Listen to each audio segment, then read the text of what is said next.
السلام عليكم ورحمة الله. ما فلانك أعوذ بالله من الشيطان الرجيم. بسم الله الرحمن الرحيم. السلام عليكم ورحمة الله وبركاته. La paix et réconciliation au jama ke ana musulu hadna futakhalu konton bi urayina arbalumba barinya controla misilme ya controla tigninta ya controla famaji gobe control mento ana futakha falbi en ka assalamu alaikum wa rahmatullahi wa barakatuh. Sita herato matatilin herato batana ura han wahto into almu so khero dilama alamunna batulu mutala ben sunkaro menkan hanna batulu mutan do sankumba e touré depuis nanti sotanante hal konton ko mental janko hanyo hom matilin hanyo hon nalo sido kan sido memo siratal mustaqima sido tin se dunia en soto nyaadi manfu alkiyamola wo me fo non na lonnal ko bin jenara jonna wala hada do bulala après ne ala hatanga dimma mbatigo kidila na hana don nin fo wala mo ahmaduti abu turabu ahmad mbambayin fo ninke ahala kanu ahala kitabo kanu dino di malalum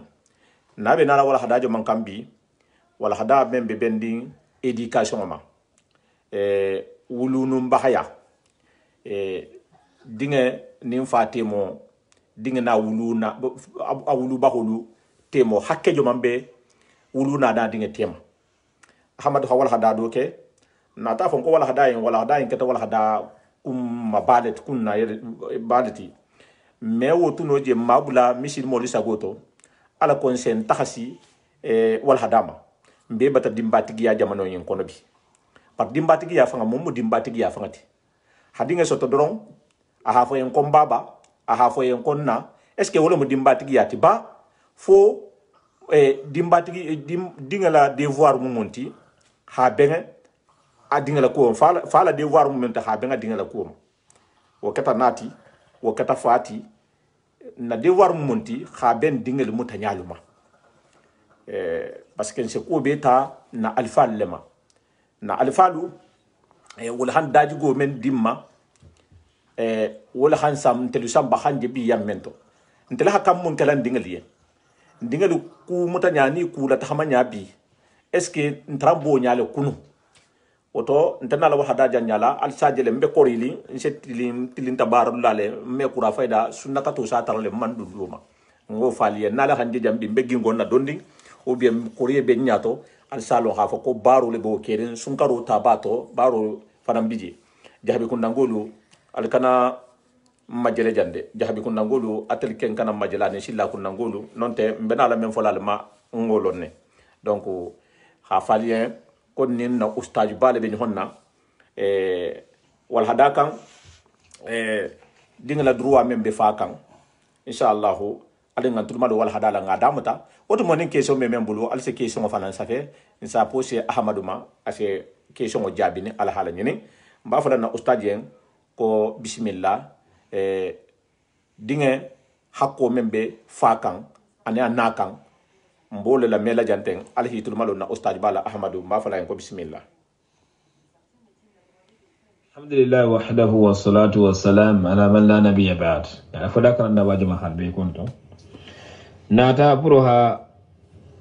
dinninge hakko membe fakan yani huququl abna ala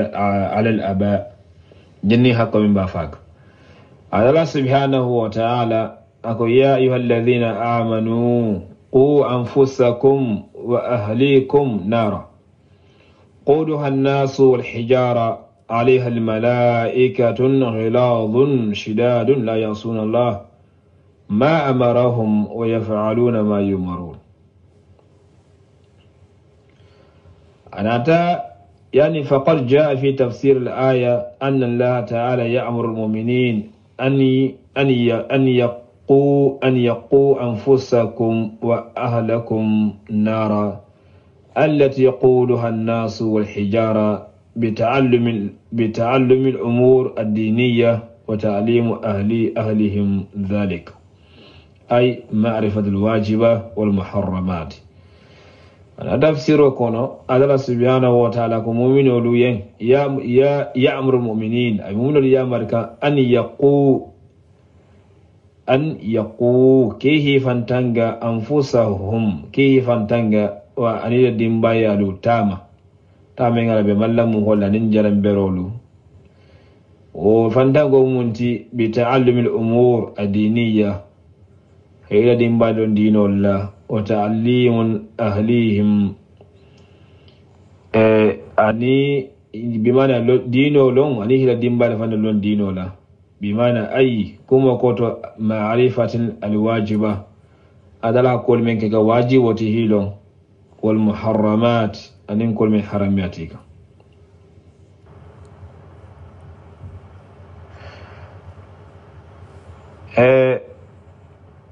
أنا دفنا ذكر قشير أن سيدنا عمر رضي الله عنه قال لما نزلت هذه الآية يا رسول الله نقي أنفسنا فكيف لنا بأهلنا وكيل صلى الله عليه وسلم نقي أنفسنا كون سيفان فكيف لنا بأهلنا من دون كي تنغل نادي فقال كلا كوينكو تنهونهم عما نهاكم الله وتأمرونهم بما أمر الله أقول تنهونهم أسيل فتن أن البال فعل ديمبال تنغلا ألفان تنغلا بدو فوكاسو كنو بال ديمبال نلفعل تنغلا تانيما ولم يندكو تنهونهم أسيل فتن عما نهاكم الله أدرى على فتن مما وتأمرونهم أسيا مرفنا بما أمر هذا لا يمرك منه إنه بديمبال كيسو دي تاما هذا لا كم يوفوين هذا لا كم حرام ده يوفوين كم عندك ده يوفوين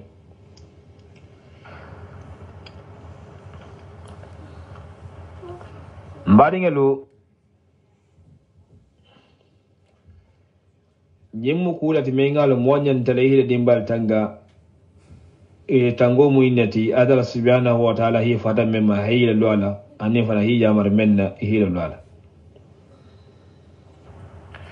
kila sallallahu alaihi wasallam ako rahimallahu walidan aana waladahu ala albir rahimallahu walidan aana waladahu ala albir قال مهين لولو فالا منغا أدين ديما كونيما بارو كان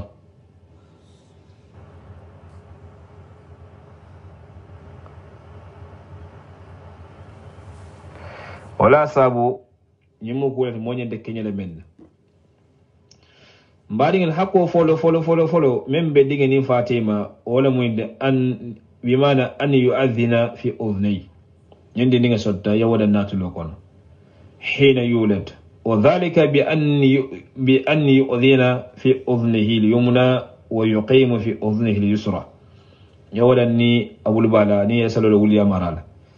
كلا صلى الله عليه وسلم من ولد له ولد فأذن في أذنه اليمنى وأقام في أذنه اليسرى لم تضره أم الصبيان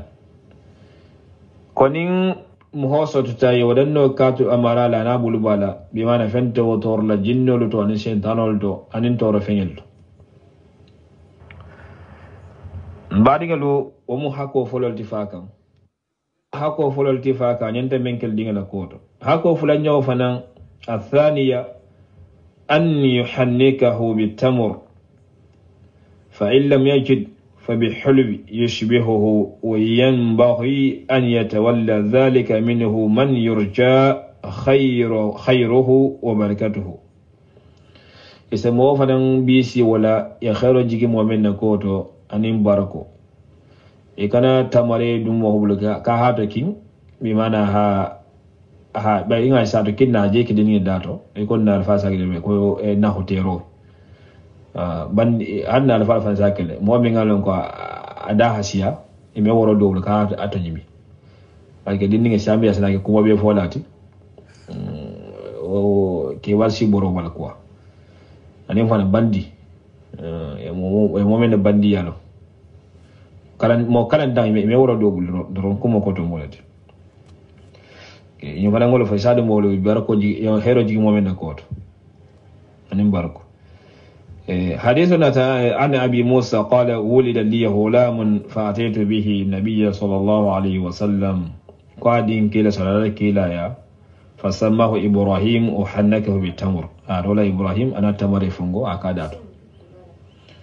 أنا تمر لنجوا ينكو بمعنى أكادات يكونوا الفاسكين يكون ينكون نبور والثالثة أفلنيو أسبنيو فنبارين أني يعوق عنه لنيجي فنان إها أكلي كلا صلى الله عليه وسلم كو في العقيقة عن الغلام شاتان مكافأتان وعن الجارية شات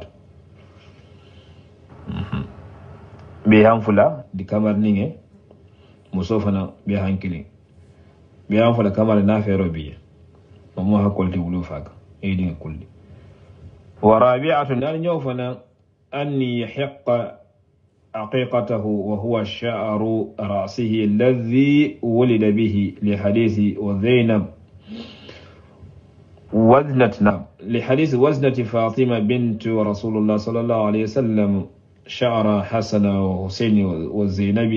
وأم كلثوم فتصدقت بوزن ذلك فضة لأنه فنأكل لدونا أكونتنيو وكانينا بمعنى سمندرولا iso ke ay sadaqoti asanima agodi ge masina ko balke Fatima kila di Musa sallallahu alaihi wasallam ala sanni Hussein ni Zainab ni Kulsum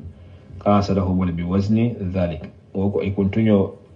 yani sumanga la kwa na alfala fana sake wala mo ka kulila hado dama yomo ko hera ni ngelati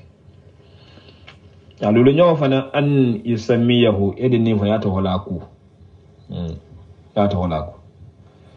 eto ko kendo diam mafu de meli hito fali fa inde be ta to kendo di dingema li hadith kullu ghulamin rahinatu bi aqiqa yudhbahu anhu yawm as-sabi'a wa yuhlaku ra'sahu wa yusamma ako o dalilo kila sallallahu alaihi wasallam ko dinni wodni betor milana ala be hayna semen fa wala mo faafa hamade ti warula nyoho anin fana isa kun wali ya to kendo lala o sambe sa to hola be mane to kendo swazi meshi to honin jidan to hola ya fauluma ba ma ni meshi ma fana soki den foni men shi fan to fo men sana la banji de hi fan to hola de innakum tud'auna yawm al-qiyamah bi asma'ikum wa asma'i abaikum فاحسنوا أسماءكم كاجابو لسه بيك اللي تقول ده أدي بابا توما تو كندو ليدينكم مرة حار مرة حار حرب وبيتوجي فين كنا فين غاندو كيلو يكاني دين تولاول أورجو فانا أن يختنه ديني هو يا سنة أنا ده حديث كنا قال لفطرة خمس أو خمس من الفطرة الختان o godo bi yom daji kamal liginati be mana mengani monyanta hake wala musunna roti ani ila akhir hadith bari ngalo nyimu ko woroti me alon ko wuro fa kan wajibol te pure dinge be mana ha ado ni silo kam abeje fana jannen kulle fa ngake fam fulo be fa ina kendo suwaje dinge na kendo de parce que khairo mo ko khairo soto si jigi wala ko kana mo ho fem be jigol ko nam gitanolde mas ya fele nim mo konati ya sa mem khayra mo hoti ila bun kono jigati la bun kono asge fenno humbi male e fenno konti ma age fa mo khayra mo walda dina tan kele ila bun kono yo benare ni Ahmad benare bare ustad Ahmad question do bijan e bo no talale kulli kulemo ngame sai ba fala ko ha muso dantan kulu fen kili mais ni dinkile mo kulu fen fula munafa nga membola ala wulita ko memma mba fele xana don ni nyasi fanye woto sai inshallah parce que aninna ko hana xana swasi ibe muso men sigila men bi ko mo sotola hawu fanan swasi o fanan wo bela wuliri mumma bena la dusmon nawoto anin kulu fen fula kuyin na kata keti inshallah bena la wo kan ishi wo note ni turu benna ishi wo note alako ngana non nagi ya mo hoduma parce que telu semaine beje kulu fen kilin le bon akiri aha do semaine je e ba fala ko hakulu fen fula ke dingala kulieti wala mo alinga kontine ne ahmadu dingala hakko membe fa kan kulu buloma mbena kan wala kan ni ustad ahmad fendo kon ti maji parce que fa ngalo khair mo xola man tan andeta na kele mon kon bar sungo yemena mo mena sunyara no dunde la bon kon kitara ho jigiya ha ese no hon ese fendo kon ken lawan fa mena bule fa ikono fi la lara illa rafa no ko aki se men no ko mo na khair mo xolent wa sabu fa hakul samba saranga fa nyamendi imbe mu khairo ni ndron dinga la ko imbe sa ni beje la wula wala kambata na kendo ni dinga inde na kendo adara subhanahu wa ta'ala ko banko kendo yani yakhruju nabat bi idni wala sa finti fen kendo la bo والذي خبث لا يخرج الا نكدا bar banko kormo me fi do fo fen kormo namo wasa wa na kendo ni ko kumbayata كلا صلى الله عليه وسلم وتنكح المرأة بأربع جمالها ونسبها ومالها ودينها عليك بالذات الدين تربط يداك أكيد مسوين نكون لنا جمالها ومالها ونسبها عليك يا لنا فلو تجيا كم أنا الدمبي بيمول فموس نيونغاي بيمول لبي كو مسو كو كي جنسوا تقول كوللا يه so nyini ko le membul moro hare ko so datu bala godo ko le so datu munna geila ko nga nyini ala godo samula godo ko le so to ba fo le ni bi ma da ha fo ni godo banda nda ko wonte nun mo fo de na ke nya hinja godo ba bulu munna ese mo ko no itam bari anyini e digato nam nin ke nya fa na bala fa na amuta nin dambe fa na bala fa nan da namo ko be mu ko khaira ko lati namo khaira mo men ko to mo ni hakka fo lafisa barakila ba kalu muso ta menga ko faida yo akole jamal muskenyi ama fana ko nga mo wata menga ko faida awa akole kunna fultigo ama fana ko nga dambe tanta mo men dambe tangala mal bi mana ada sunyaro da jigin dala ama ko yo fananta kole ko muskenyi na fulo dambe dino pada ya wala ko nga dina mo hota alayka bi dhati din alina mo hota akaya do abi wala man toli ale be jinna ko inda kana fala ba ke heri ni na bikeri eta musuki kenyi nda sa faida awa eta wuli men kam fa man na watarji eta musala na fulu ba wuli men kam ma watarji wala dambe ya wuli men kam ma watarji wala dino ya wuli men kam ma watarji kila wala ka kan albe jinna ko do khairu akala fawla mbadi ngale hana kendo yini dinge yen o mu faka wajibol de na kendo yini yen parce que na me ngala so ngola mate kala bande le mate biala fu yenya do sate kon be halo ko fu yanga la muyindi to eta wota diyenye mabi kunti ta do ba eta hata men kayo e botole ba den dinga sinde men bitala sotola je habina me genda ata taw na o kem hodo sate kon asana kay kuma jigoleti e gara so wala ete baringe kana so wala na kendo yini sawala muskuro dinge gene la dinge sun dinge indinge parce que muso sama dinge sama stade be isa dembe ni et mola ta dembe ni adembe ni na la quoi asa fe na kendo yini quoi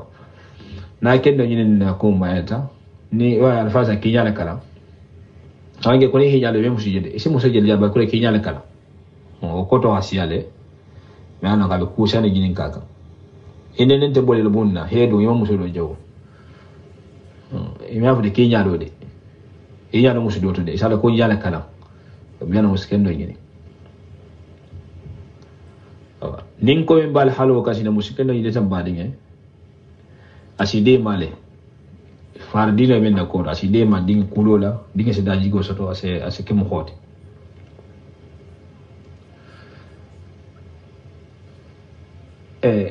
Imam Ahmad radhiyallahu anhu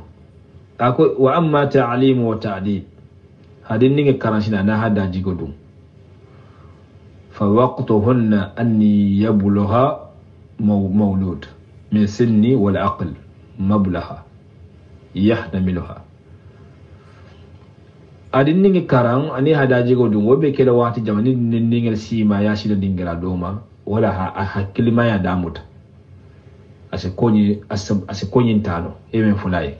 oto mo shidi ningi daji godu damuda amage ko sanji kile fulai din ningi karanga damuda onde de fo sanji saba dande wonya lulu ha woro wala wonya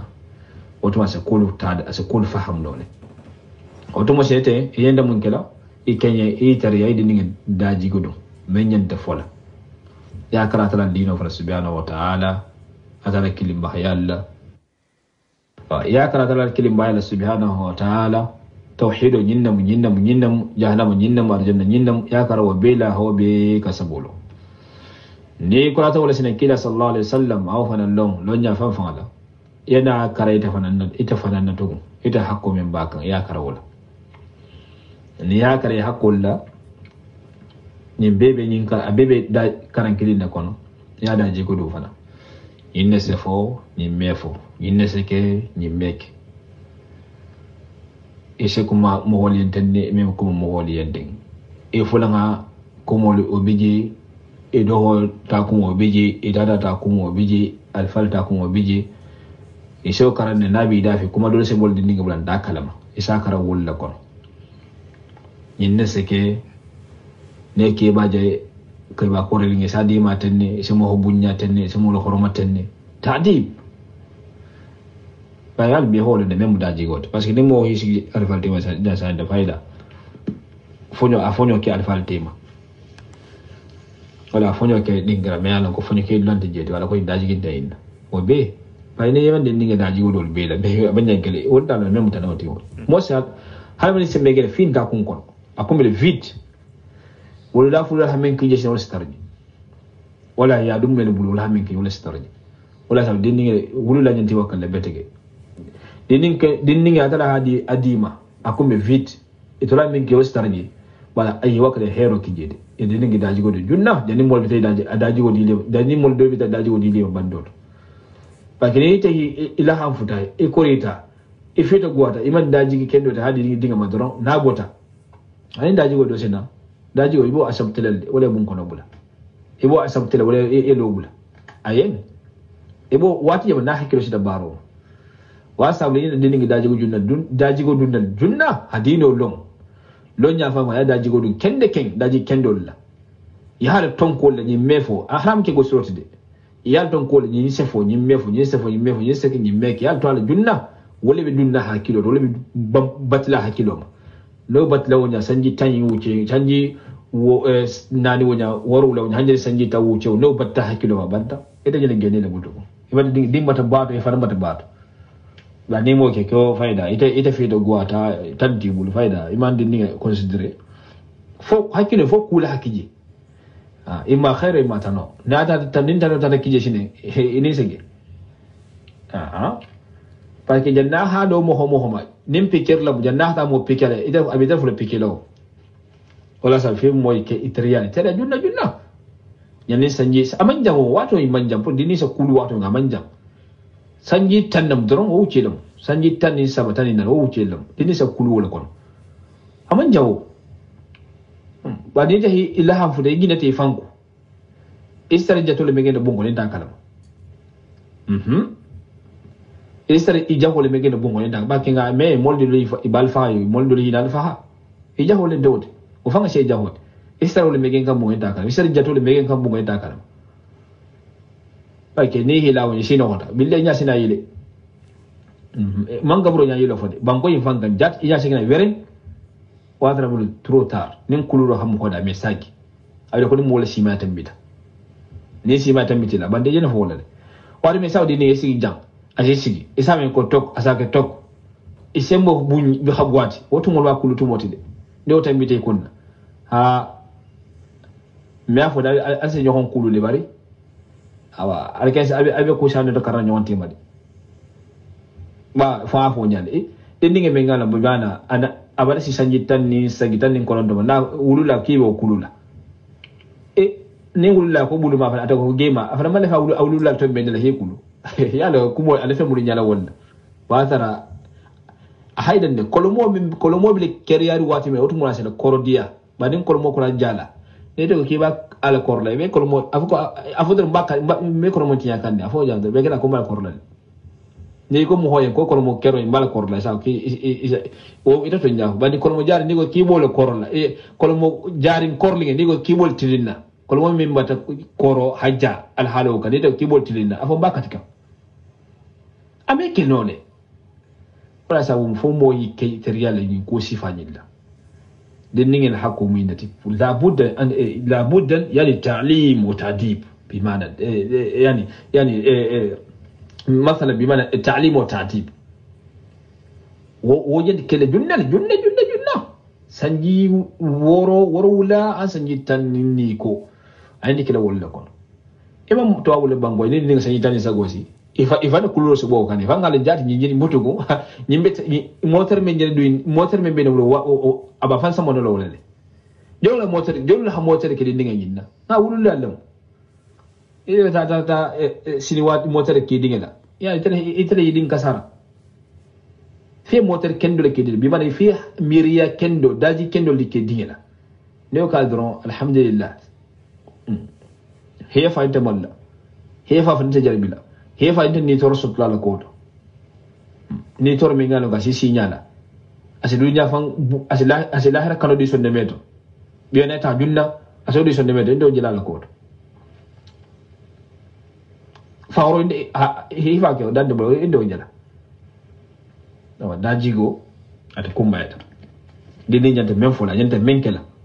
bun kono ko ka ikana kula so na wule dindi kuwo ko shine ne sa dinne kake asine na sabula asanya to goyi ma sabula adala bele sayinte isa dole je sa dinne ko fitaroki awa isa dole je sa dinne ko fitaroki dinne nga da ko to bok mo dam de tari de bi mo fam bi ma semaine o fam masalan semaine o fam biya amandi ninge fam bula kula awa de ko fitaro dinne nga da to saba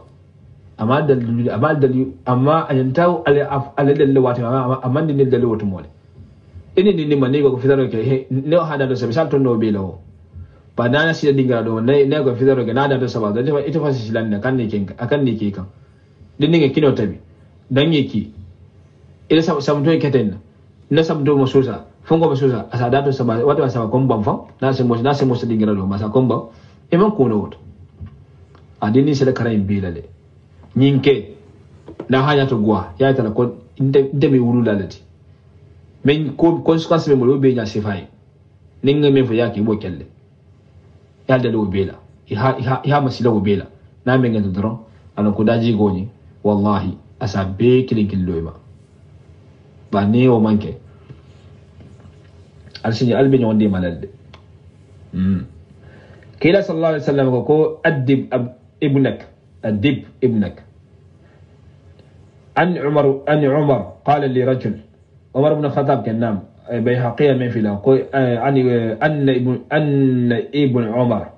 ابن عمر قال لي رجل كي ينكو أدب ابنك فإنك مسؤول عن ولدك ماذا أدبته وماذا علمته وإنه مسؤول عن برك وتوعيته لك عمر بن الخطاب أقول كي ينكو أدب ابنك كي دي داجي قولون دي فإنك مسؤول عن ولدك فاسكي بينك ديك لكم لكم ماذا أدبته يا داجي غدو منا إيه هيدين تمول بلي يا داجي غدو إيه تدون شيء إذا ممكن man fengede ibul fala tala subhanahu wa ta'ala nda man dande soto awa faida ngaka tala man kumole me altala nya ko de me foji ni tigi bol mira ke wala fala tala ya kibe ikumbole walla he ko fondante non tiwo ye Allah subhanahu wa ta'ala ma nono dinninge sotto le mena wala keke gana da sakene bara mo kedi aha tu tela bulu pour mun kamay daji kendo dam wala kila sallallahu alaihi wasallam ko dinninge be soto akumbe vide awula fulo sike anasarati wala kala yahudi wala yahudiyati wala yake majusiti ita hidinge soto ita muslimo e me dinge kala muslimana e ma daji go muslimana ita hidinge bulawonya ake na sarati wala ke ale hude wala ke majusheti wala ite fanga ta bulo fam muta ko han ala ke nyewuti wala ite fam majusheti ake majusheti wala ite muslimo ni ke muslimot paga kunna adati kada kumu vid finda kungon ita min na dunyo lu naji awala sabu ke Umar Khattab kai ki dinga daji godon de parce que be ni gal dinga mal ihi dinga la daji godon munna ni fa ya karam munna wa innahu mas'ulun an birrik be de fa ni gal fa mal idinga nyima jaman kima wa taw'iyatihi lak ana hila ya marbat nyaade bala hamul lo nyato aske ni dinga ni mayete ma wala fa de ya marbato fa lo nyato ma amolo nyato de dinga tawlo nyato parce que wala se follow aba ne te tama pa ni te hita bula doron di yalla nin di ninga tabule da fa ko di ninga dan e ko di ninga sarata de isa kon kasarata e kala ko di ni dan kata de isa kon dan kata ngabe ko bi de ni mo fulenda do hata tuje do fa man tara ta tuje yalo jaabo ko kasarata ke o manya follow ba isa ko kon kasarata alsa nyum والله سمو المسلم بالله فنياتو دينين الكولو ما فال مسلم دينو لا hadini le kala muslima dino la dame afolo fa hiya da nasi hakila hafo be kere ni me ngadi ngeta ta do école la abanta o wa hawa sade hatta fanta fani dini nga sigbun kona hadino nya se dina dini kala dino la hakumi daji kendo fo dini ngeye ha comportement fo dini ni mo se balu ñoo fe menna ama motor mo matoro mo tan soto indo fa nindin tare école la wala ni na de bon ko mo fi se degu ya fo ko dum ngani la ski sa de janni wato ben dana as dinis to nya as ke mo le ko dinin la fi kalama hey o be tara nya o miri o be membe karanna adinin nya wato na se sanji tan ni saji wala sanji tan ko dro alon ko akumbata baro dam dum dugo abata baro ni motor mata baro dambuta budu ga men karawonya wolle ba hakilo la alon ka bo torne kala ba adini ma mi alon italon na tay ko do ko mi man baro dam da fulo ko yimbe tangaro la man fe man baro dam da fulo na sen niveau do muda sina akun sina baro dam na baro dam da budu tibe hakil to de ba ke te hida ite hakko men bi dinte me to leje dinga ni ngala tam wala Umar Khattab ke dinge dajigo dinge bi mana adajigo dunde parke bi yinin kala male ya dajigo dum munna ani fa ya karam munna eke bi ding fa yinin gaita fa nyamendi dinge yemu unyima ki fama e fa ya robot nyaade ani wulula fululu he dinge fa yinin kala fa na male wala hak wakilo bi jam ba dinge mo bi nyade la fula fo me nga dinge soto dinge la ko hey sino la hanfu le fang manyan in yete ma wati men ni sanji tan ni wuce yin ko wuce sanji tan wuce ni yin ko fe dinga daji go dunde dino la ni daji go la yi la kara yala kan dino ya daji go daji kendo la yo kolomo kilimbe turi nu wo banta sai ni Ahmad Ben Ala direct la mba kili la inshallah ahana Ben Ala dafa fulala la kan Ben Ala question men fana poser la ma mba ni kala la hafo dinga ni fa hakko men bitema abe dan duniya janne ba fo ha adikiyama nshetale dinga nim fa setale kitije mena wo fana nyani na parce que tuma do ni ngalo hafo tuma do ko na be dan duniya janne safo mbo ni hidin kulu nya tele joti e barna ko be laban na alkiyama ma ya tahi nya sifa afana nga tahi nya sifa to nya hadi to nya tigo mawulu nim bagaya noke to nya be dila to nya tigo la mani wo beleje mba fele Ahmadu e xana do fo nyango fana to nga kolmo to njole kan après ngana nonka ma dingelu dindinge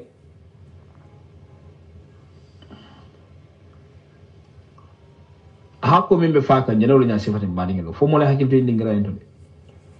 wallahi wulula bihi wakali mel bi la furin almi semente yalla mele billah hafuri alim bisemmenti yalla alma sonaliyen wala ko masilante ko mingal masalan abi muhammadin kende ken ulula lukan dingin hakko ma fala kutante memi muhammadin kende ken nyin kuta nyin kono ngodo fole na kumo nyin to sumunto bar hambi to wala misagi la na kumo nyin to insha Allah afala folo yana nyi masu wazaye min ke da dasili kendot adaji go fana ngani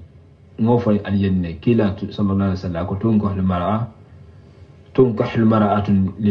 li arba' ma'liha wa li nasbiha wa li jamaliha wa li diniha fadhfur bi dhati din tarbati yadak akodina dunketa alakane ifo nyinin fengela ngo ko makan sawa aljanna no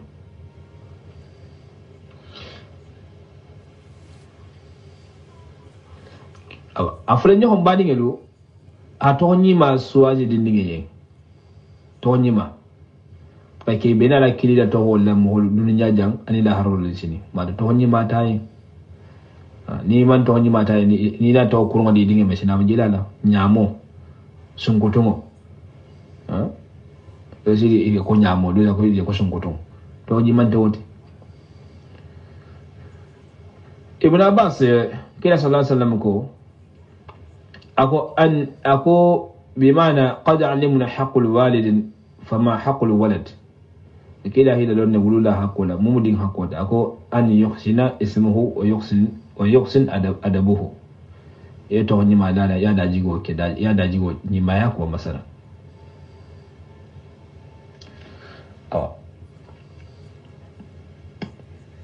بعدين لا بيجي فنا ميمي محمد بيتي يقول مؤذن tangaro sabo do wala ma din ninge da jigo dum fi samantiya koluka mena kuka memu ku fi samantila din ninge da jigo do wala ari din ninge fanan nanyori ku nyanyaran ke yulma ku kurmo yulma o mu misalo di mbari ngelma esa din ninge do je tilo mo be talfa mutalibul de sani me ndo ku kunda ndoro bolle sala bi mana arzail biyana ku furinga tan do solla satilo mebe qur'an be youtube la awa musalsalatu be je kila la sahibu wala harabe be o be je badini emo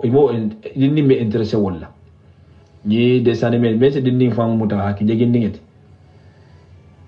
dinni sa wala no sala kana so wala te itam bali wiqayaki wiqay atanga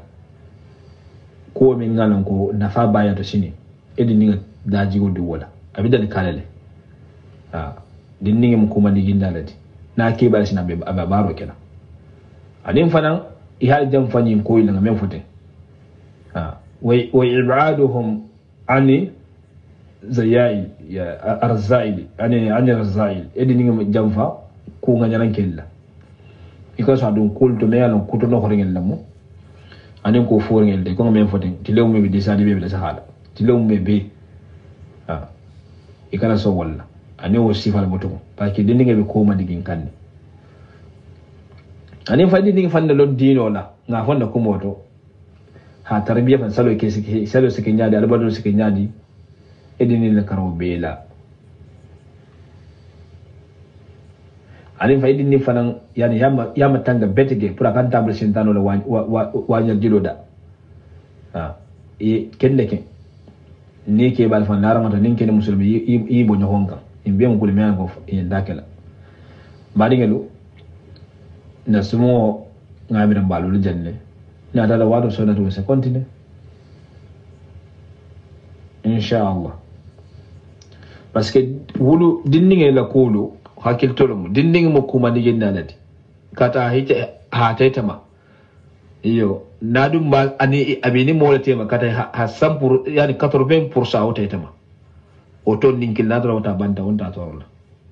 banda 80% beta banta ha o ton ninkil me mentali tayya wonta na falade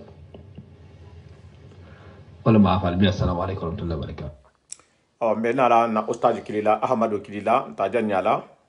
wa alaykum salam lay ba fo de jabi de mo wolugo ambe ahmadu kilila ba kilila normal la anta kilila video la ba kilila normal la inshallah nen taxta ma soto ahmadu ade croché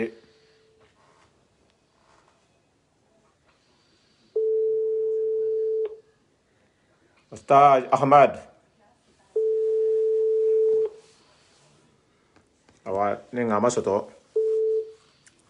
allô. Une fois votre message enregistré, vous... awa fayda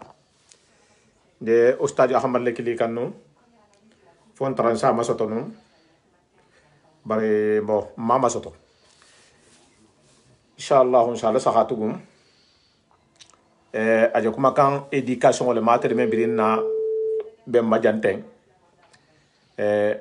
wulufa allô. Allô. Assalamu alaikum warahmatullahi. Wa alaikum salam ustadio. La sawa. Jabi ko tarante. Onde sawa tarante. Tarawante dimbayal dum. Mimi alhamdulillah. Janga ke ko di sunkaro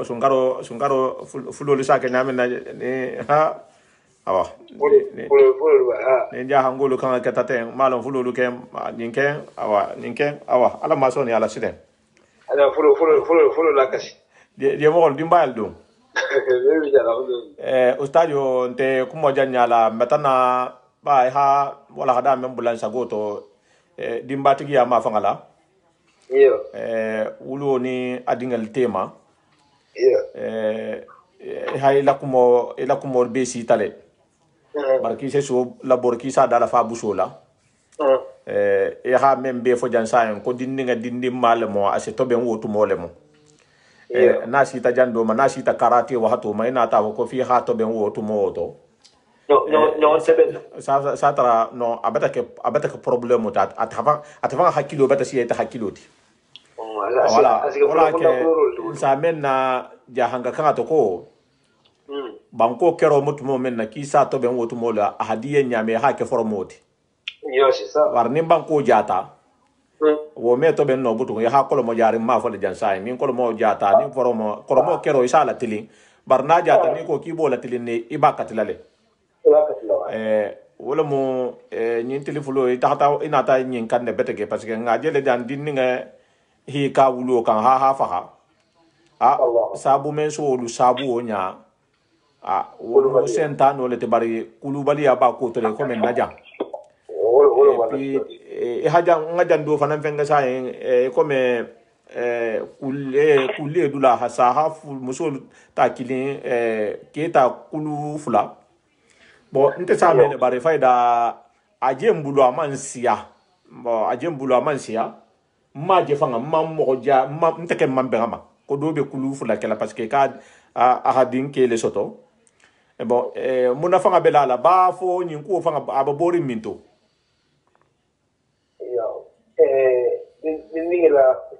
Ningela kulli nyasi kimde yaji iyo iko hakuru fe fulama iyo kila sallallahu alaihi wasallam nam ana tala hadith ko nam ako في الحقيقة على الغلام شاتان مكافأتان نعم وعلى الجارية شات أو كمارين يعني في روبية كمارين يعني سيساو فلافا نعم نين بمسلمين لمسا كذين كاين نعم أنا دينو سيان بيجي مسلمين كي ديفرنس ترى على كودون نعم برامج هنقول في زمان تيارم نعم هذا لا كل هذا لمود نعم بعدين أنا سا بندادو فندا كذا في سيارة مسودي نعم بندادو مسودي في سيارة كذا نعم wale Allah subhanahu wa ta'ala ninga kile musoka fanya mambo wale kila hadar josoto musoka naam har ke tara la ke tara se ke fula musoki naam adara la ko da nya la mo naam be an fula fero so sa ke ni do kile so kile ne ke me yin di budi naam ni an fula nyaw fana so ya ke fana ke ta fe hake naam o be mo hero ji do ni ngel naam إن شاء الله كلا الحديث الله تعالى له أمان سيادة مرساكة ني فيروبيا ني هاكي فنا منتريا أمان كتانتي أمان كتانتي أمان كدانا تامبيتي أمان كبيدان كوت نعم أمان كبيدان كوت إلى جالو ما يقولوا دوين يعني نافنا نالو فنا يو ni karo ke no ngala ko hakko bare ko hakko ni dunya ko fula era ko lo bara parce que hakko men jenti ko ni be dan na janne do na beta al kiyama ko le mu na be hakko abe dara jinindi namu hakko de dunya ko to hakko la era ko yes namu e ba bara ko le janne daro lo sini e sa ya tambi o awa le ma bara ko jang isa daro sini metambi no ko bara si selenya bara sele fo ya passeport na ulula nyandi wakalla betege yo dinni e hala torota e dinni da naga beta ya wakalla dinni na daji kendo soto namo e dinni na karandino la fa hawoke na ho fa dema ke atara lo hakila na hadino lo dra daji kendo di dinni ma namo ya wakala wala betege ni abe na ke to wonya e wa dinni ga nyala mu na fambe shi do folo ba na shi banta mo holba namo ba ni mo ke do dinni na toro be shi do folo da shi banta mo holba namo e da de so do e de ustamu da sawa ni dinni ma ame sam do dunda faai e be so ide sam do do ay ala fa da akushi de sa be ke da ay ba me ke na faai yo dinni ga asanji woro asanji sajja ko ni ke na fanyi ada lallo te be na faaya do ke na do ke na faaya se sam do dumna faaya se be ke na faaya ambi do ide mo kan do ha ko we o bon no la fanyi wa jama ako abe na la abe na ya ko do mi je wonde din de diya de o din tinyale moti yo igo fa sa ke de ko fa hawiye fa min ngalo ko hawiye da ma de karamo la se jam ba fa ko nya al ahmaq nam ko mo le mese sewa adinye fati banko ni ma na ala du fengere ke yana o za ta sewa nam ba ko fa hakili ma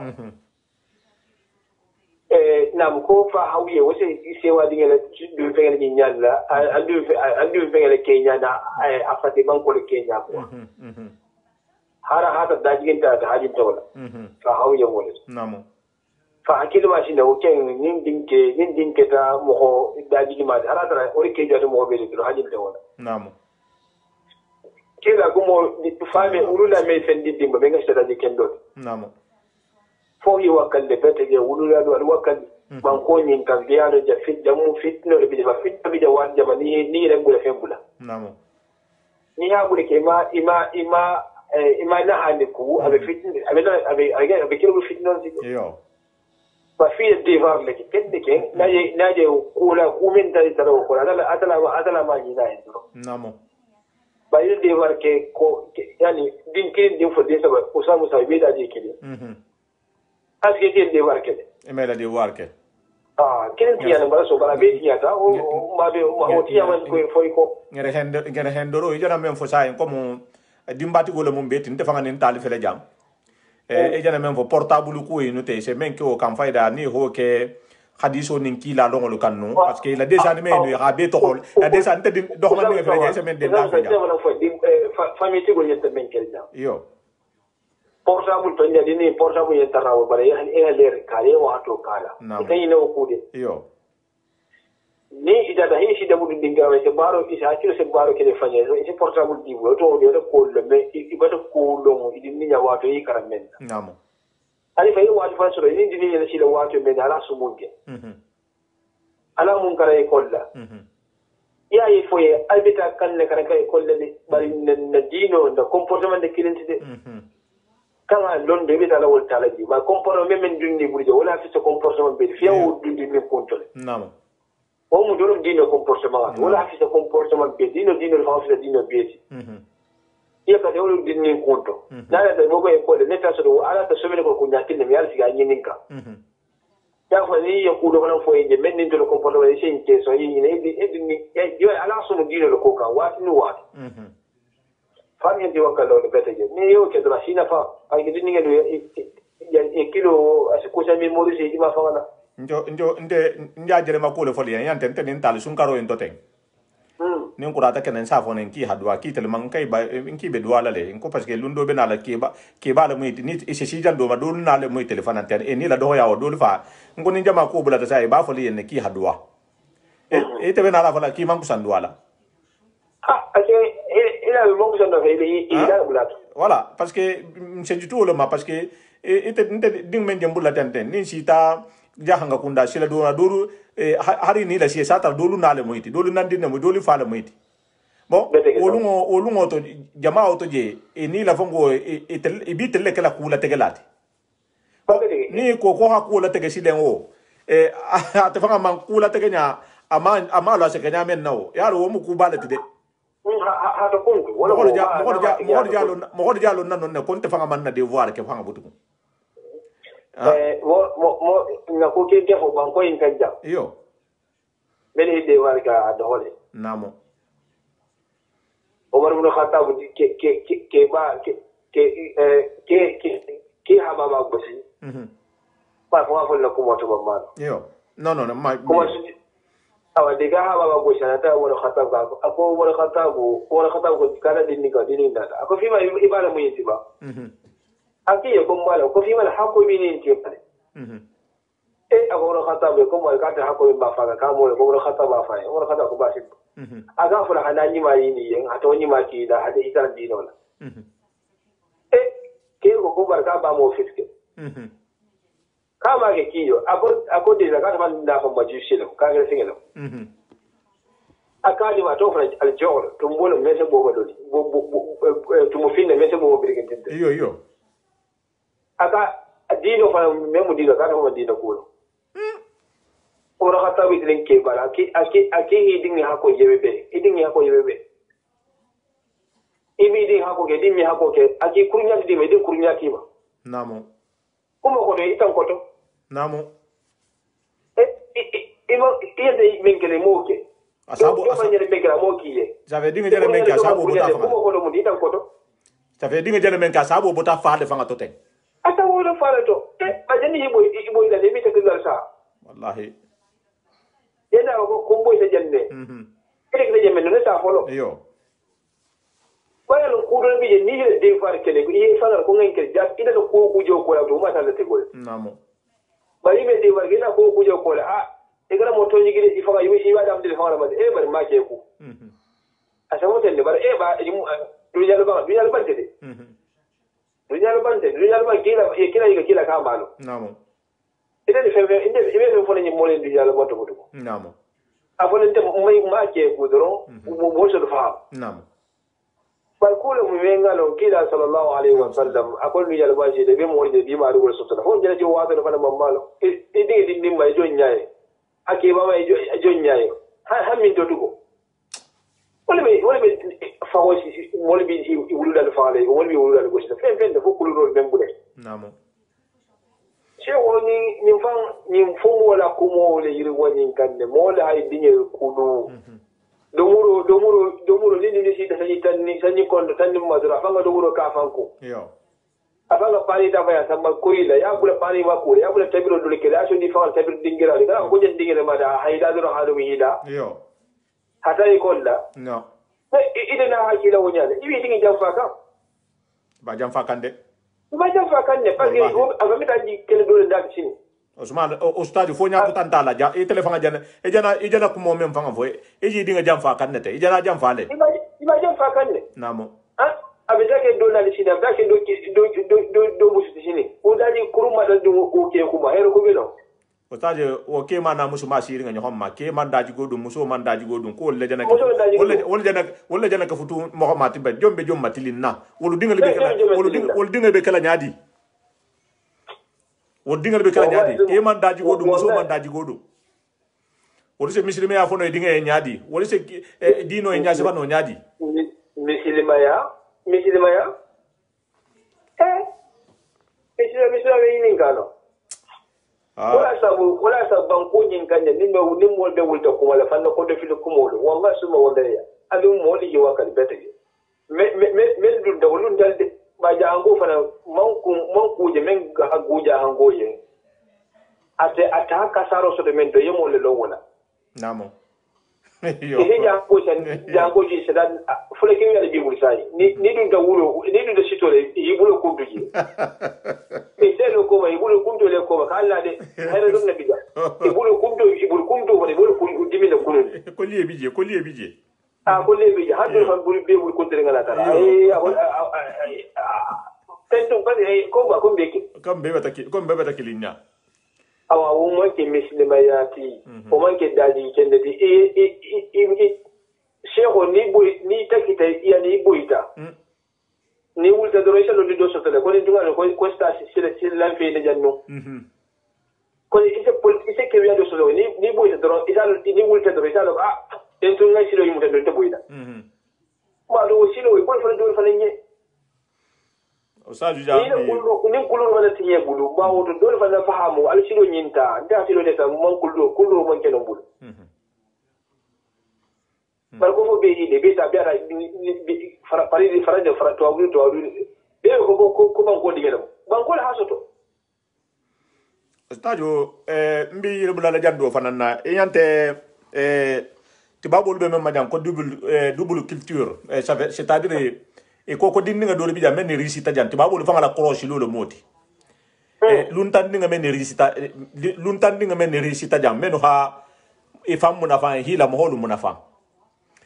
e ko comme intelligent ya lo termu jahan goleti iyo nta handinga bet hakan karandu la hala abe jang abe tibabo li daji go ni la sariya ni la ko le karanka bare bunga la fanan telefona moment jahanga ya daji go ani na kula ta hamanyalu ani na jahanga ya daji go mfananga karan wala bun kono la e ko comme nyin fulo sabatita mene bulula tibabo la korosi lo kono ja wolle fanan risita hasia luntan doluti anin har jan soto tibabo li fanga doluti parce que eteljana ku fulale soto ko kono la tibabo men soto ta jan wa culture kilin lo jan daji go drama wala la ma daji go kutalo dinin do no abata daji go fula be soto dagu go fulo imbe ni ka be la tahama nyama nemo le ma beti nemo wala hake nemo mengaro ko atebe nemo bega parce que ma nemo bega wala hake ko double culture din luntan dinga menga wo afulo be la bara no bara nyama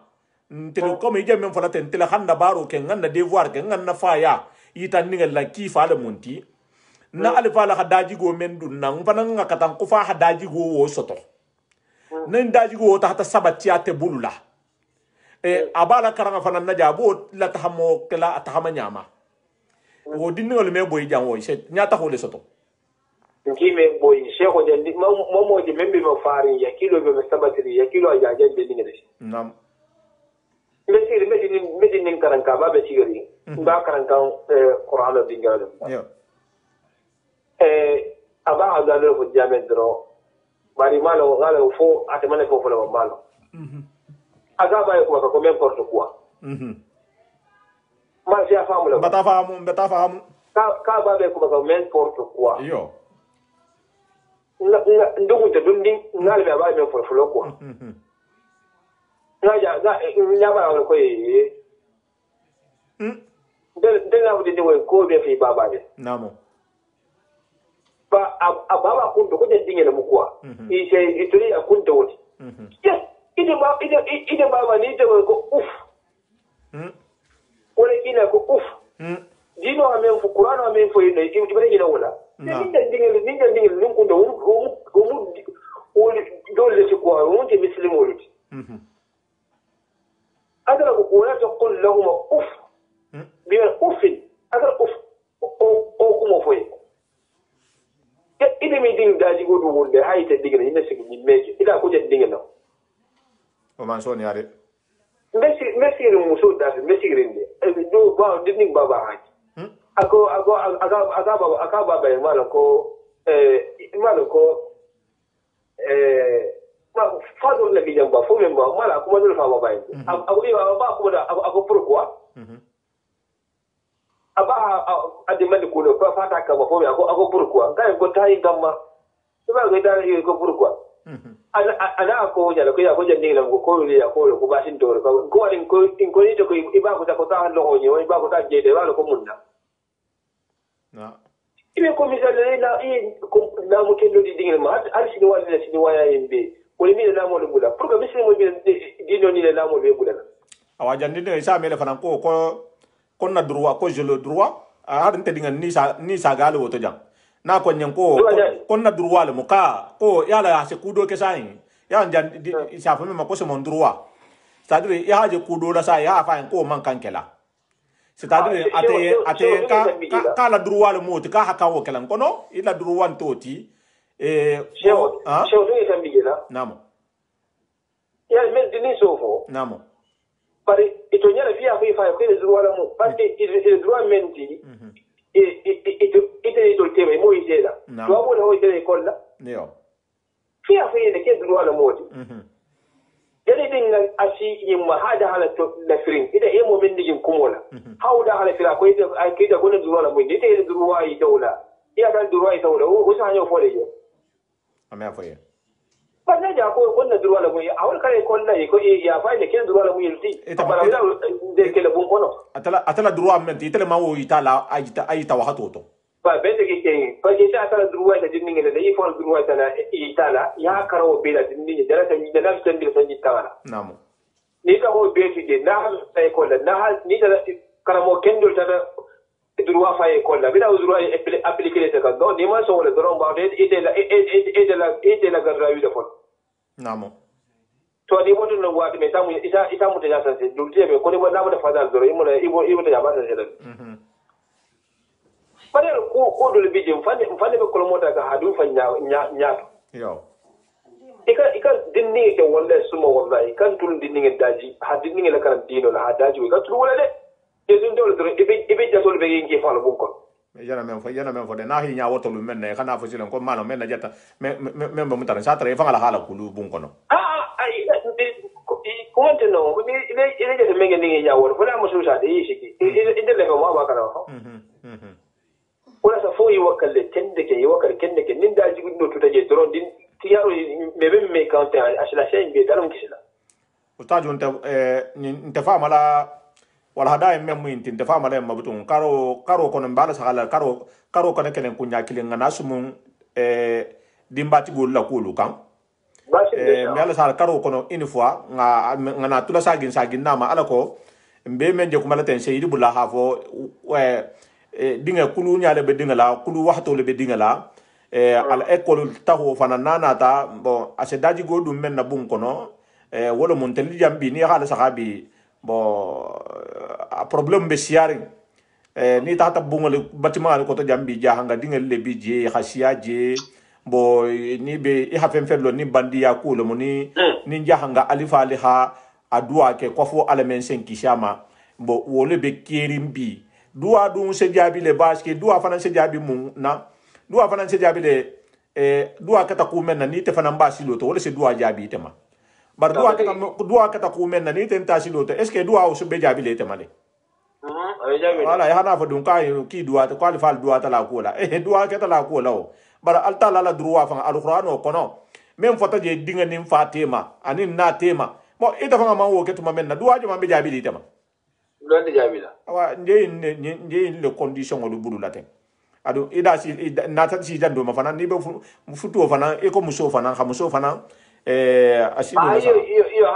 amuso to mo meme dino to muso to mo na ba e ko ja sai ko ha goditi go nyini ba goditi go ke bon me na ra janga muso nyini nan fana nin ka goditi ba ni ho kenje faida mba ya hande ma fo se musulman ne goditi a milliardaire hanni ne ho la second audio ni muso ka ki ba al fengela ko yo aw kila fa kila hiya marwala yo aba kila hiya marwala al fe wode bare halaka no kanan kande yo aman ke fenge doro nya mo le to me ba doro ko wadi wonde ko la ke ya xana profiter fana dino mo ya marwala profiter mo alta la nya be sonno me to ko la le no dina mo yamar ni men ngoke doron ibe jar go sotla ko ma quoi na man ke dunya janti daira asike je ay jar bi bas ni mo marel tema namo wala sa wala wala ni ba akan golo ko abul ba halaje je ya fana ni ma ke yende yo wala fana dan fa dina me mo yamar jar fa namo ake ko ma to wala ko gonti go se nyini ani muso me dino kila ko dina du geta parce que ni muso dino bala isaje idinge se asi pa muso idinge se menke nyonga kena be o kase dinge indike ku yen ko ari ko ustaju mena la dan na janne ba mbe ko ri fana ngadwa wala hada ali fana ke dani ni ko ye ko wata ge na muso se ila tanado le saja yo ni hadi mu tuamulu men dimbal pantangale bulu ko dingale dinni bay ko me ko me yo ila se yo fongole mo imani wala sina nyame hawdula ko rosa pe inile se luwa la sini dinni ya tamal ganne yo ise luwa yo sio fende ke mengal men da kulorosi yo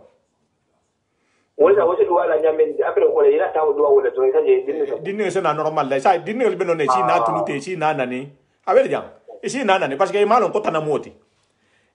éducateur in se na butu nga se na fa en ko imalo ina la mundi mo mi na nani mo mi na gosi mo mi kuma ina yente yanta émission la bato do bije dinne do bije e beta men fils na kasi quoi parce que imalo amani yitila abe dimbati go fana nyanka te jadi ngato ben kanne bon ya fa aba dinga tinya voilà et je le ça fa tele man ko fo nyadi éducateur nyadi ba ado fana bije ko super nani bo wonla fongo émission le bele jabe tibabu du jang bon ni hadi nel je bi bala bi loli baba bi nal tutte bi fongo le kala tout ça là bon bari alhamdulillah alamo ben sahaba ma wala hada do be mbulula abe marle mbulla de bari mba wala hada do be mbulu nyaato ten ni wodu bota la tuma men nkumata barako kanjam men de halon wala hada question do posata jang barako ina ta barako do kan barako membo barako ti yala wala hada be mbulu ma amanta ka jango ya bi jang bena la lo ti jallu bena la wol ti jan ni telefulo en tambi tan bena la lo ti tuma do jan ni su ngaro be banam bena la lo ti ngana su mum barako fanan ka wolu olu ni ngabula la lu men inshallah bena la kuma la barako le kam barako mo monti barako se mo ko samba hamminto muna fanjo mambe barako la inshallah on sena nana lundo ngana su mum wo fanan kam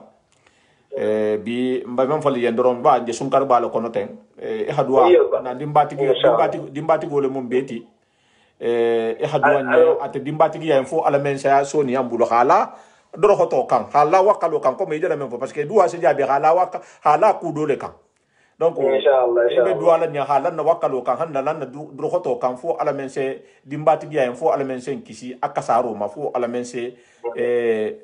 maltiling hanna lo sila kan silo men sa ke ngam fanna kisi ngan dingel la kisi ha fata man so la fo ni sira yala be itra la wodu ala dan ngan sala jamala ya me fo nya no atala han be de mashallah amma han kisi ni sa kolum amina bare sino be da mo be ma ni la fo menga ke na sila de mo menga ke na sila fa ngai yo sino ni la fo be o ma de kere kal be na la ni sululu hana be uri aha wabanda ni da wuri hiya dinge soto sino ni la fo dinge ken kuluru ma ko lo mombe ma de ele kena ba be tinyala Allahu akbar ala ma dala an kisiyo ulula be ulula goliya membe uloto ala mo be na musolu ana kelu biati ne soto amin Allah ya rabbi amin Allah ya rabbi meldingi dan kuluru la ma sanne ba dala subhanahu wa ta'ala ma dala isande be mayilma hido kando silo amma amin Allah ya rabbi pour ulula ti ulu fa da musole ulula ke malo ulula amin Allah ya rabbi ala ma dala o sonya mo de mel dahida amin Allah ya rabbi mel fa ma atema fanal mo ala ma dala hakili ni ma dio ma yandi din kulu na ni kulu ala mo dinga ke kulu fanan da marlas amin Allah ya rabbi amin Allah mel ba da mo to ala ma dala so da fa insha Allah amin Allah ya rabbi anna son koro mo ta andaga an hijab wa hasdura amin Allah ya rabbi baro ni bala wulla dala subhanahu wa ta'ala nemo jinin da kamar ma dala ho nemo ke insha Allah amin Allah ya rabbi naaje fana be iboto barla de bi ma ne be sigiri adala subhanahu wa ta'ala be digira bul kudo law ko nyal mu almadi de masha Allah amin Allah ya rabbi rabbi wa me bi almun tangaran ijaba han suto wala mu faida wala assalamu alaykum wa rahmatullahi wa barakatuh wa alaykum assalam wa rahmatullahi wa barakatuh ko barkan sena kuma insha Allah ko barka alhamdulillah rabbil alamin alhamdulillah ma fana ko ni ahmad le trambato education dimbati ya buluma dingani fa ane awulu analte ma hakko men bije nga kan hakiltula na dimbati ya kon nyamen dingel tu nyamen insha Allah na tole kan na pasi al se kontini abonné la na pasi la insha Allah YouTube la al se tahbo je vidéo lu bije bena li tele Facebook la dondi hal be konton be korili bari metu no man nanari ngana la hidola timalien insha Allah wala mo bari nyaaye muslime yaye alin sen hakiltum fanku alin sen hakiltu dingalu di soto hagole ma e hadinga soto wahana la ibulo ko kan e hafuti faya antakela anti la mela dimbati ya sifao alam be kisla ma son jabale mo wol be jambi dingali mi la me ini dingalunte ñohon fahamala dingali bi sa go kule kela ibe bandi ya lula ibe kusia manula ñen ne fatantay na ko ma ahmad hafa ñame kabri dinga do man dinge isa la isa ma fali isa la kusi ma fali ni kayen ko tahila sa tahila isa da sigi sin kay ise ko be kala ni ho la megen daji go men na siama biye wol be tulabulu bare asakenteli yan ko nga dingale kanun ko dingale dia nyoya hatu men nga dia ya ahole ke wole sena ke nganyati wole sena ke dalin ku kurungote abulu amena ite fa bunya amena bunya otuma batatambe goshiroma abatatambe nane roma ni mi ke ku etrije pilasi la otumo dinga embulu aseno gosila aseno inadela fushime bato adu janu obe sila sariya le fota kabrin dinge adu homanne e hakan ala lola sido meneka ni ma ala lola sido le kan wa sila kurmo ni nata e ba conséquence talale woto almon kisla dimbati gola sonjama almon kisla dimbati gola kasoma alamo alinganda devoir bloqué aman soni ya baraki wakade donni ni dinga hadiyen fihi ilo dulale ntelu dulu bije na alfa dulu bije woto mo woto abenyen ko han asikiyen ko mo hobe kila ku haguine jay fa ila ko manguay a halon ne ni begenta e be tahala silo menka ni megenta le senalon ha foko franchement ko wulu yi mfanyi ubien nai jay fa nyimbe menkela na nyanguante jay fa ngane jahuyante jay fa nyimbe nke kan alako nde hero men kono bi nyinya sela sabate alako ko mo sela sabate nyamenna woto dimbati go hakay hila devoir leke na ustaji batafo atedan na jan dolon hakko memmo abeta hala ha alikiyama lemo enen ko men dum beta hala ha alikiyama eni dinga hata hilo justice la man sola fon nisra belori man sola fon nisra nya ko tola ete dinga la julo hana yele lano e hadinga men soto hala mege wala julo hana yele lano ni mi ko hakki bulu kunna guwati ala mom be kisla waba woto wato lo minti alingan lo dula nganda devoir ke ndingelu ma fangala ha education odima ni wata école la nga lo ifen kani ina la kaito la do ha telephone ta ha écran ta hi bambo écran koto nte se wala fon ningal yan ko ila wato lo mo ila génération lo mo technologie mo mi privé na la men kay nen ko inu mo al talenti at la génération le bentayinti ni mo 100% al talenti woto nyin kana ila avenir tinyema ila sinin tinyema akumo hagole betege waxto dulu bari fi hilo ya hatula fala waxto be xafo kila kumo xasiya bari ya xafo ya xasagi xafo wala xafisa deti ani xafonya fanan tarala xa gosi wo me abasbo xanan wo me abasbo xama mudariya inshallah wala sake al sen hon kangalame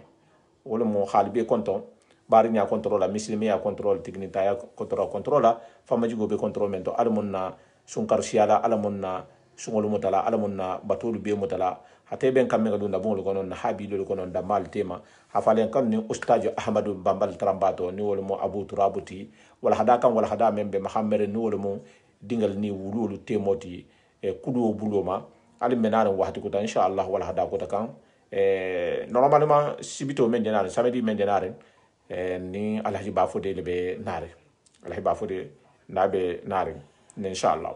alay mama lamini de jabi ti danwa ni trubenna wala hada do préparer menal le kama ni alhala ni e fananga wala hada do to benya ni benala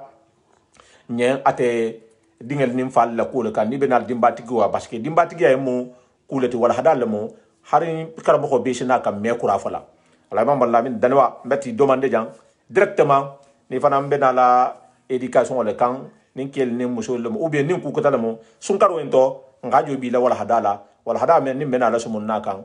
lunto nsena worande buta ni alhala ni khafale ko ntending aldoho aldingal ku mutajo Mustafa Sawane salamu alaykum wa rahmatullahi wa barakatuh alay mama lamini mbatarande butayma mbima konondi inshallah ni nga programme la tuma men misle bolon sana bulal albesa go ton kon ne alhaji mahmad lamini benar wolu ha wala hada la dimma wala hada men na kumata jahangul yen o wala hada o menar ngati WhatsApp la menara ti YouTube la ni ala hala nyini tangale be kenim bata préparation da muta la imam lamina hawala hada men ko lungo na ha adresse jahangulu la kuma le moti kuma al hajiga li balbato bar nin kurata to men natuma do so men ni kono ou bien weekend kono mbena la bulala la sagoto abet hala WhatsApp la abet hala YouTube la abet hala email la partout muna fangale bala na alsa gitala mela tun alsa muna fangalo wal hada betenne wal hada kendo betenne ila la me o me asekien ki ko me bile hala me ndo suru bala wal hada bi ngame mbulala bi ningal tambi Facebook la ningal tambi email ni dulalto wal hada o beta sangasi abeta siyawo fangati bara asekien ka kata bile wala hake ala la dalo manso dalo ate e khala wuli luwolo akotomante e hala luwolo ase kuma wolu ngole kan wala hake hakawando bo ala koten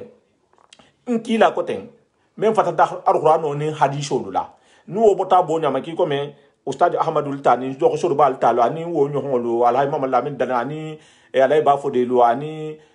khasiya jan karamo ko khasiya ila wala hada koto ni ha bulala do la sekien kaje kuma kam biile kan wallahi asikuen kaje kuma kam biile kan woto alin ngason nin sonta mbe munafanga sotolale salamu alaikum ورحمة الله وبركاته.